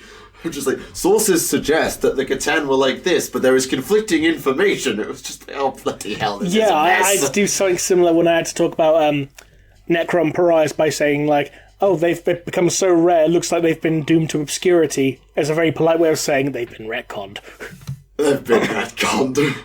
But it's more diplomatic to say, like, oh, they've just appeared less and less and doomed to obscurity. Yeah, since, like, my lore videos are told in-universe, I can't just use the retcon excuse. I have to stay in universe and just use obfuscatory sources. Some say they got banished to the realm known as the Retconia. All we know is, it's called the... I can't do that joke, that doesn't work. So, all we know Never mind. is that... Actually, there's a character called the Stig in 40k. Well, Necromunda. Oh, good. It's a house corridor heavy. The Stig is literally this giant guy who has a midget on his back. So it's the Stig's abhuman cousin. It's the Stig's overly religious abhuman descendant. Quite. The Shut us open. Cabal... Dun, dun, dun, dun, dun, dun, dun, dun. And the final part of the question was, do you think the Cabal were actually going after the Chaos Gods, or were they actually going after humanity, since the Imperium had proved it was such a threat to any Xenos civilization it ran into? Oh, that's a good one, actually. I think officially they were going after Chaos, considering that, Eldrad knew of their plans and was around to basically say, that's a fucking stupid idea. But they could... But it's a good sub-motive. Oh yeah, it could be true motive, as it were. I like that idea. Yeah, almost like... yeah, it's like, hey, we get to destroy Chaos, guys, and also take our humanity along the way. Nobody mentioned that. Fuck those monkeys. Quite. Okay, this looks fun. What would you say about a 40k or AOS show that is about playing the game itself in the over-the-top Yu-Gi-Oh! Gundam Fighters style of way? Okay, I've now got this image in my head, and I was like, well, now I deploy my Sanguinius! Ah, not Sanguinius! No one's ever been able to deploy him! Over-the-top anime streaks going across the screen. And now I roll my D6! No, he got a natural 6! That means it's 20 mortal wounds to my character, and that means I lose all my victory points! You see, we laugh, but I'd also watch the shit out of that. I'd absolutely... I've kind of watched a bit of the old Yu-Gi-Oh! Anime, and I find it entertaining in its own weird way. I'd watch the shit out of it. All we need is a catchphrase like, it's time to duel. Oh, God. But yes, I'm on board. In essence, I'm on board. How about a show where characters in 40k play 40k as their own armies? The Dark RPG episode. Oh dear. I still want to. Funny enough, it actually reminds me of something I suggested to Alpha Buster a while ago of an episode of the Chaos Gods having a house party. In the war, all the gods having all the Chaos Gods are invited around Nurgle and Isha's house. Because in my mind, because they're a married couple, quote unquote. Yeah. And it's I know the Deceiver's passed out on a server, Gork and Mork are pranking him, the Horn Rat's just outside staring in from at the windows can I come in? No. They keep telling him to fuck off, then the Horn Rat just bursts in and starts saying how bad he is, and Slash says, oh fuck this bitch. Literally just jumps it. Yeah. Meanwhile, Slash is completely drunk and flirting with Korn. And Korn is just getting angrier and angrier because Tzeentch nicked off with his chain axe when he arrived and had to confiscate it because no weapons at the house party. Yeah, Korn's just wanted to, chat weapons with Kane. Yeah, and Kane is just sat at the mini bar that's been set up and just draped over and sighing annoyedly, and he's just like, Kane, would you like a go away. Because that's how Kane's portrayed in TTS, just this old man groaning, upset, annoyed. And Jagorak is just telling bad jokes. Yes. Yeah, if Alpha has the time for that, I'm on board. And then knock on the doors I was like, oh, we're having another guest. I was you didn't invite me! Oh crap, it's the anathema! I was going Kaldor Drago there, but that works too. Yeah, God Emperor. I was going Drago just for ultimate memes, but yeah, Emperor makes more sense. Then Drago's hiding in someone's martini glass or something. It's I'm an olive! Yes. Just yes. I'll get back to that one in a minute. Do you think that the Death Corps will ever have their past transitions declared redeemed? And if so, what would or could happen? I'm not sure where that's going. No. I mean, the answer's no. No. It's hey, if we... The answer's completely no. If we forgive these guys, they might stop fighting as hard. So let's just never forgive them so they keep fighting really hard for us. Yeah. So, no. It's more productive to never forgive them. It's just more productive. Agreed. Is it possible one of the crone swords is a part of the golden throne? I doubt it. Don't think so. I mean, it would be fun for that Yvrain Gilliman phone call I talked about in the last episode, but no, I don't think so. Who is the biggest jerk in Age of Sigmar, and why is the answer Teclis? The answer is Teclis, and the answer is Teclis because, wow, Teclis is a massive dick. Isn't he blind now as well? So it's like, well, you're blind now, so fuck off. Yes, but Teclis created an entire species. Oh, he created the Iron Neth, didn't he? He did, but before the Iron Neth became, like, Aquaman. So he created the elves. They didn't have a name at the time. Iron Neth is a name in Elvish. I think it's, I forget exactly what it means, but it's something to do with the fact that when they ran off, it's the name they took for themselves. But Teclis created them, and something was wrong with them. He didn't quite know what. So he decided to enlighten them, because this is the realm of light, which is the realm of enlightenment and things like that. And he showed them, like, their souls and bared their souls to them and scared the living piss out of them, and they all ran off. Wow. Well then. Yeah, Teclis is Marathi is a very, very close second to the biggest jerk in Age of Sigmar, because fuck, Marathi. So basically, Marathi's a bitch and Teclis is a cunt. Yeah, and Sigmar's an idiot, Nagash is an idiot. Basically, if you just want to see why all the gods in Age of Sigmar are idiots, just go and watch the last episode at the end. It was, all the gods in Age of Sigmar are idiots. You can't just open up a new chamber. The hell I can't! Yeah, quite.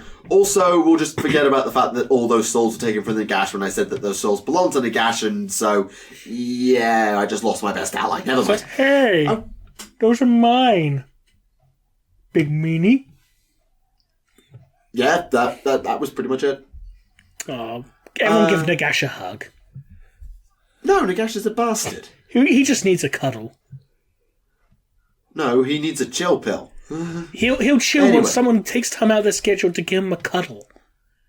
No. You mean give them all the souls they stole from him? They were his to begin with. Yeah, you know what I meant though. Okay, so have you read Herald of the Siege? That's the anthology, isn't it? Yeah, so there's a one in there called The Board is Set. I've not read that one, no, but I've heard a lot of people talk about it. That's the one where Malcador and the Emperor play like a board game, isn't it? Yeah, so this question is asking what is the game and why does Malcador call him refer to him as Revelation, similar to his alias in The Last Church. But if you haven't read it, then you haven't read it. No. I would assume in regards to calling him Revelation, it's because, it's probably a nickname, like back when Malcador was also known as, the Lone Wanderer, for example. He probably just calls him as, a nickname, like, I don't know, calling someone the Stig. I don't know. Yeah, and we know Malcador was there because he joined the Emperor before the Great Crusade, so... Indeed. Was it before the Unification Wars or during? I can't remember. The Last Church took place during the end of the Unification Wars, because at that time the Primarch project was being started. So Malcador was probably overseeing that. Well, but did Malcador join the Emperor before the Unification Wars? Yeah, it was he joined during the Unification Wars, but he joined long before the events of the Primarch project, because he was around when the Custodians were still new. Yeah, okay, fine. Because in Two Metaphysical Blades, it shows the Emperor forging the Apollonian and the Dionysian, and Malcador is shown to be young. Fair enough. That's a fantasy lore question, and I don't know fantasy lore well enough to answer that because I don't remember how Britannia worked. The answer is that Mordred was an absolute prick, and Luancourt was justified in killing him. I guess. I'm just guessing here. This was comparing cavalry between Britannia and the Empire, and it's like, I cannot remember anything about Britannia. Britannia's the faction I never looked into. One thing I do remember, but again, this is from 5th edition fantasy, so it's probably long out of date. Well, it is long out of date considering Britannia doesn't even exist anymore. Mm-hmm. But their horses had a special rule that they didn't suffer any movement penalties for having barding or having a rider with heavy armour. Well, the heavy armor thing got taken away in terms of like the rider having heavy armor didn't affect the mount anymore. That was a thing anyway. I know, but like, at that point in time, like Empire Knights, for example, a horse with barding and a knight and a rider with heavy armor, that was reduced their movement by 1. Yeah, whereas by the time we got to the end of Fantasy, it was just barding that mattered. So elven steeds, for example, were not affected by bards. So I think probably the horses were better in Britannia, but the Empire had better armour, would be my best guess. But I'm no expert. I've never looked into Britannia. Okay. Who has control over an undivided demon prince? Everyone. It's literally everyone. Yeah. And what if, say, Khorne wants a world dead and sends in an undivided demon prince to do it, but then Tzeentch has plans for that world later on and wants it left alone? Then the demon prince believes he's acting on his own free will and does the will of whoever's exerting more control over him. Yeah, it's kind of just mind games at that point. It's like, damn it, it's my turn to play with the demon prince. Mom says it's my turn on the Xbox. Yeah, okay, this is one that I know we could answer this very quickly, but it's an interesting discussion point anyway. Since we've never seen Demon Perturabo, we just haven't got any artwork for him. This person's like, are we sure that he actually became a demon prince, or is just what suspect? Yeah, we know he is, but it's just interesting that like just because we've never seen him doesn't mean he doesn't exist. It's just like, well, oops. But then a reply to that comment then goes on and saying like, Perturabo just pays lip service to the gods, sees them as tools. Like, yeah, I don't know. It's just.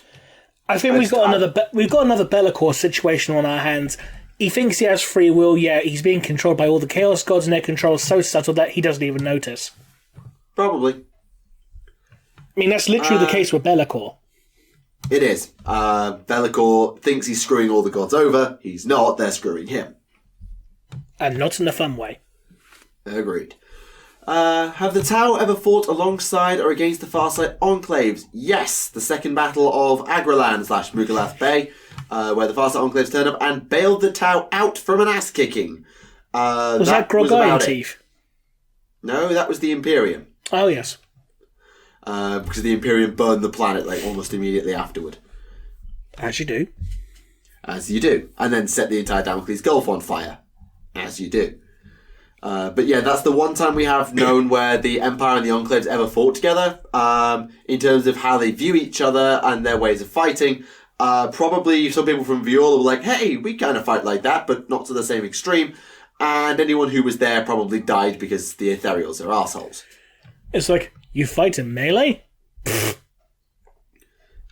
Yeah. It's like, you clearly never met Aon Shi then. Who is also Violan, so that makes sense. And is also stuck in Kimura. Since when? Since his story came out. He's stuck as a gladiatorial pit fighter in Kimura, and apparently the Drukhari really like him. And here I thought he was on a diplomatic mission to the Farsight Enclaves. Obviously he got kidnapped on the way. Presumably so. Do you think Commander Dante will become a Primaris Marine? Probably, yeah. Even with the odds of him dying, given he's the Warden of Imperium Nihilus? Considering how old he is, this might actually, regenerate him somewhat, quote unquote. He might risk it. And besides, he didn't he also feel like, hey, this thing can kind of cure us of the Black Rage. It might be worth taking. Yeah. Which is why Seth was like, fuck that. Oh yeah, I completely understand the argument for him doing it, but the age argument actually works in some ways against him, because he's old, therefore he's more likely to die. But at the same time, it's Dante, he's protected by plot armour. True, he is Dante. I can just see Sanguinius doing or maybe Sanguinius doing chicanery to keep him alive. But I feel like the Blood Angels need to be rebuilt and a proper command structure needs to be in place before he does it, because he needs to know who the next chapter master is going to be in case they botch it. Yeah. Okay. Would giving gene seed to somebody slightly on the negative side of the psychic scale, not a full-on blank, but going that way, potentially make them a complete blank? Can gene seed do that? Not to my knowledge. Not gene seed, no. No, I mean, I've never seen... I don't think... Do certain gene seeds, like in the Grey Knights and stuff, like amplify psychic ability? No, I don't think it does. Or does it? I don't think so. Does it? I don't... Actually, I think it might depend on the source, because not all of it's well. Because wasn't there, like, a rumour to be had that the Thousand Suns gene seed was to awaken any psychic potential or something? Yeah, that only candidates with great psychic potential were taken in order to... It was the most stringent recruitment of all the legions. That's it, yeah. Though I don't believe that the genetics were then used as a booster, though it could have been speculated. Because obviously librarians use their psychic hoods as their power boosts, rather than it coming innately. I thought it used that as basically a firewall. I think it's both. I feel like Tigurius' Hood of Hellfire is a blocker and a booster. I feel like it's both. Fair enough. But yeah, so in answer to the question, not sure, but don't think so. Question for Remleiz. Now that we have new Night Lords models, they've been wondering, do you have a warband name for your Night Lords army? The Flayed Thorns. Nice. Please tell me they have freehand thorns on them. Not yet, no. I'm not good at doing freehand. Nah, me neither, thought I'd ask. Is Tactica Imperialis' OC a member of the Ordo Theoreticus? Not exactly, but I don't want to comment on it any further. Well, I don't think it is, anyway. He's associated with it, but not a full-on member. The Inquisition as a whole doesn't take kindly to Xenos being a member of an organisation. Affiliated with, maybe, that's fine, but not a full-on member. Sorry. Yeah. A third-party consultant. Yes, in a way. Let's go all proper high business there. Third-party consultant. Yes.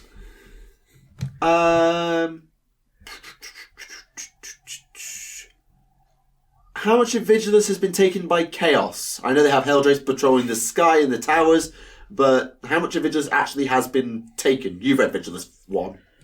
Oh, so God, I can't remember off the top of my head. That's fine, just thought I'd ask. I know they've got like a lot of air control up in the spires, but I don't know how much actually land they've got.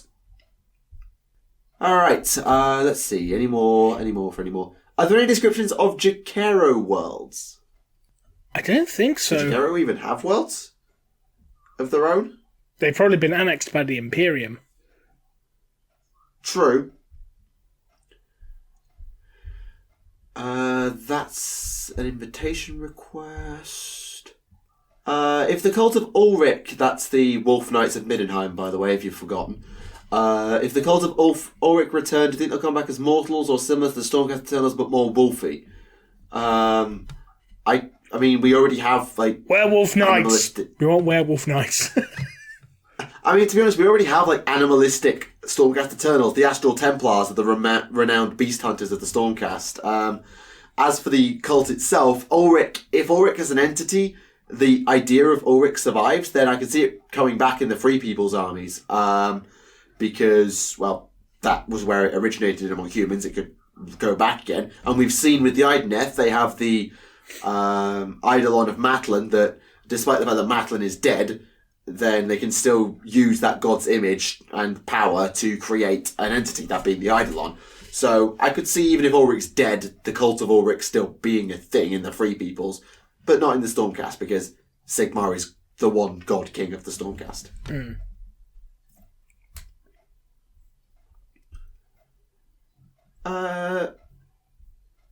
Just want to double check something here. Ragnar Blackmane, he knows about Fallen, doesn't he? I think he does. Off the top of my head, I can't say. I actually don't know that much about Ragnar, apart from the fact that his model's in desperate need of an upgrade. I did a Ragnar video, like, in September. I've forgotten, don't worry, I'm sorry. That's fine. I was just making a joke. September was months ago. I know. There was a battle involving Ragnar and the Dark Angels. Yes, he does. It was the Jungle World, I think it's Hyades, whilst he was working with House Belisarius. They ended up finding a Fallen, and there was some Dark Angels, and it was with the Wolf Blade. There we go. So yes, he does, because the question goes on to ask, like, well, it's sort of like if the Lion found out about it, that a Space Wolf knows about the Fallen, but then we don't know how Lion's going to react to the idea of the Fallen, so it's kind of a bit of a null question. Yeah. Is it possible there are Genestealer cultists that worship something other than, well, the Hive Mind and or Chaos, so like the Orc Gods, the Emperor? Well, it's not the Emperor, obviously. Like Genestealer cultists of something that's not the normal stuff. Well, it's Chaos Genestealer cults.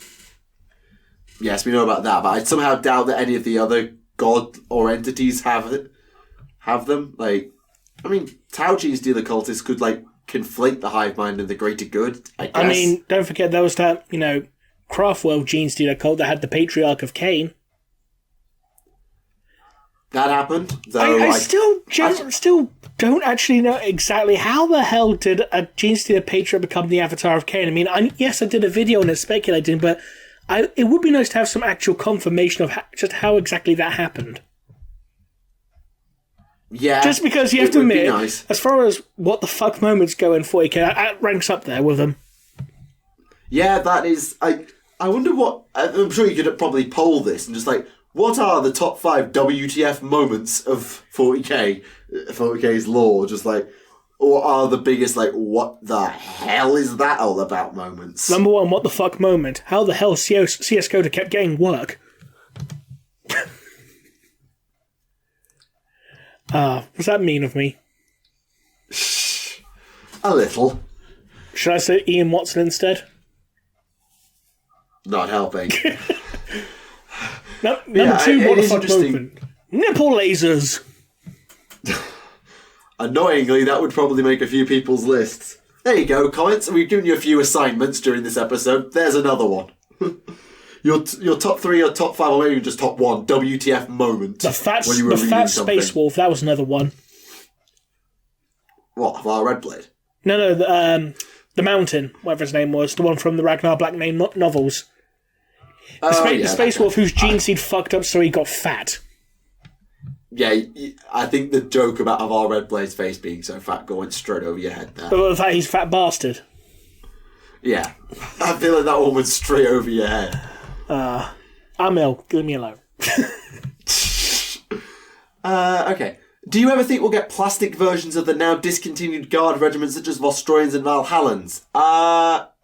No. I mean, it would be nice, but it's unlikely. The fact that they probably just go on made to order every now and again means I'm going to go with no, but it would very much be nice. I agree. So the Temple Cities of the Lizardmen basically became craft worlds. Okay, I'm a bit rusty on my Seraphon, but yeah, kinda. So when Lustria died, from what I recall, the Slan just sort of teleported off into whatever, and the now temples they took have off into space, and then all the Lizardmen died of space plague. Sort of, yeah. And eventually we now know from, I think it was a Malign Portent story, that the spawning pools and the they have got starships where the Seraphon has spawned and then teleported down because they're order demons into the mortal realms are just somewhere. So they kind of are like craft worlds, but in another dimension. We're not quite sure where they are. They're craft worlds and demons combined in lizard form. Yeah. Yeah, kinda. Because the story that I'm referring to in Malign Portent was like the Slan was refusing to awaken, and so this skink chief was having to basically take command of this Seraphon war host. Be like, go, Old Blood, awaken the Saurus, start the spawning process. Never mind the fact that the Slan won't wake up, we need to do this now. And yeah, like the Slan are just portrayed as like very, very lazy. Or dead. Well, I mean, they deserve the rest. I mean, it's like, we need to make these, temples lift off into space. Okay, I'm tired now. I'm going to go and have a nap for 10,000 years. Yeah, and they're old boys. They deserve a nap every now and again. Yeah, I mean, the Slann are kind of in a weird way like a sort of like 40k dreadnoughts. Like, they do badass stuff. They go down to the battlefield and they wreck shit up, and they're probably exceptionally old, but most of the time they just nap. And then they get killed by Eldred Ulthran. In both cases, yes. Are there any stories that focus on the Assassinorum that you would recommend? Particularly the Vindicare, but I guess they're a bit more open. The only stories that I know that focus on the Assassinorum specifically are Nemesis from the Horus Heresy novels, and there was a short story, I think it was just called Execution Force. Oh yeah, they came with a box game, or around the It time. was an audio drama around the same time, and it basically focused on a Kalidas assassin trying to stop an Aversa assassin. Yeah, one that I might suggest is, it's not about the Assassinorum strictly, but the assassins have a big role to play, is Seventh Retribution, the Imperial Fist novel by Ben Counter. Because that's mainly about Captain Lysander, but the Assassinorum, I won't spoil it, have a lot of a role to play in what's going on in the background, and they're basically the antagonists, the secondary antagonists of the book. And you could also potentially go for, the Beast Arises series, considering one of the main characters is the Grand Master of the Officio Assassinorum. True. You could also, you probably can't use, I know, the Macaria series just uses an assassin at the end. Because Hello, I'm an assassin, I'm going to kill you now. Oh look, it's the Macarian Heresy. I don't know why the accent came. I have no idea where that accent came from. What the hell was that? Well, I know what it was, but why? I don't know. Jeez, that was. Hello, I'm going to murder three Imperial commanders. Or email and all that. Oh, there's a large sword. I can't do that accent. I'm not even going to try. I'm just not going to try. Or I'll get 4 scum class tickets to Terra. I don't know where I'm going with this. No, neither do I, but it's funny. Okay, and looking at time, might miss the last question. Will we get 40k games for the Nintendo Switch, do you think? Well, they said that the Age of Sigmar card game's coming to the Switch, so I assume so. Is it? Yeah. Wait, Champions is going to the Switch? Yeah, they put an announcement on their Twitter the other day about it. Oh, I missed that.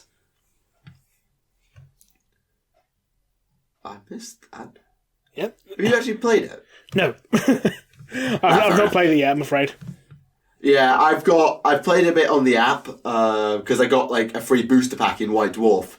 So I decided, you know what, screw it. So I played it a little bit, and it's interesting, because basic premise is that every single champion, because you deploy champions and then you deploy cards in lanes of those champions, every champion and card has 4 corners, and those 4 corners do different things. So you rotate the card as you play it, as the turns go by.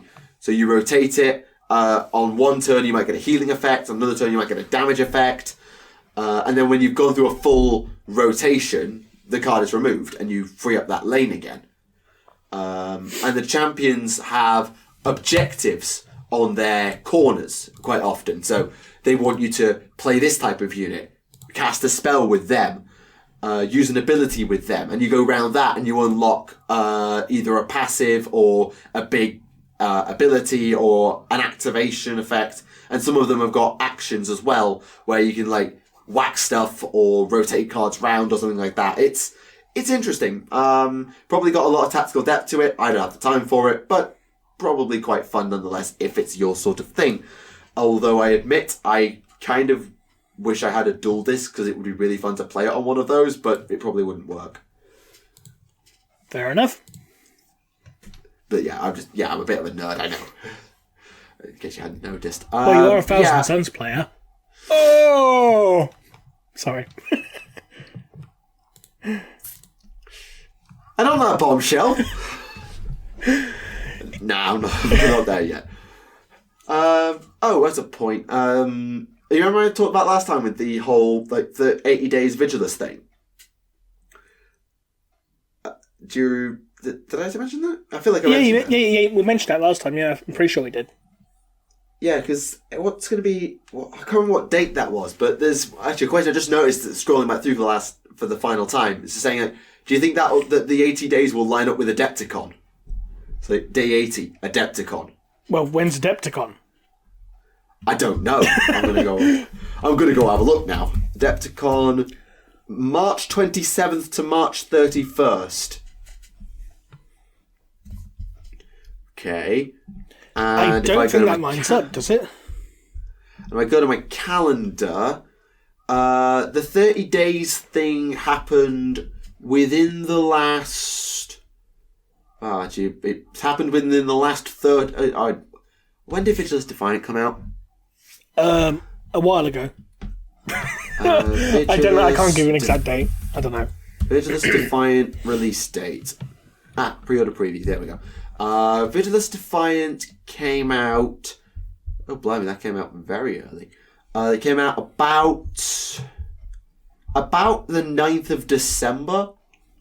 So, that's the wrong tab. 80 days from the 9th of December... the 15th of December, as it would have been.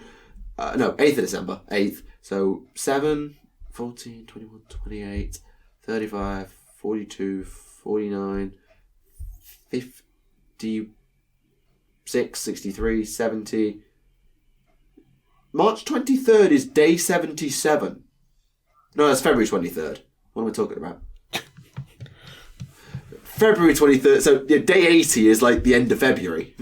So, yeah, that's not going to line up, I don't think.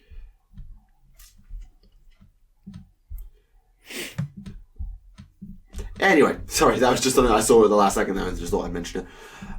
So, yeah, that'll be questions. So I realised I didn't get through all of them. Some of them we couldn't answer or we accidentally answered. So yeah, if you have a question, let us know in the comments with the word question so that we can answer them next time, where hopefully we'll have a guest and we'll be able to have a bit more of a discussion around some of the questions as well, because guest means more talking. Exactly. So we apologise again once more for how short this episode generally is. To be fair, we're not actually that far off 2 hours. Turned out better than expected then. Yeah, we're not that far off. It's a little bit shorter, Yeah. but we've done worse. Yeah, of course. So, thank you everyone for joining us for this episode, and thank you, Michael, as always, for being here to smash your head into a desk. Shit. I mean, I think... how many did we get today? Was it 2 or 3? 2. Okay. Although one of them wasn't your fault, one of them was people being ridiculous about boot plate, so... But I managed to get your head desk over Vince Russo, which I never would see happen. So I'm happy about that. So, to be fair, Vince Russo probably caused a lot of head desks back in the day if head desking was a thing. Listen, bro. Listen. What we're gonna do, bro? We're gonna have the Space Wolves, bro. And hey, where you all going? Sorry, that was the worst Vince Russo impression you'll ever hear. That was not great. No. Again, I can't do the voices properly, except for the, oh, can I go and play the Space Wolves? Get on the ticket to the train. Scum class. You went from Scottish to Yorkshire in about half a sentence. My goodness. We need to end before you truly lose it. Yes. So, yes. thank you very much for joining us, and we'll see you next time. Bye-bye.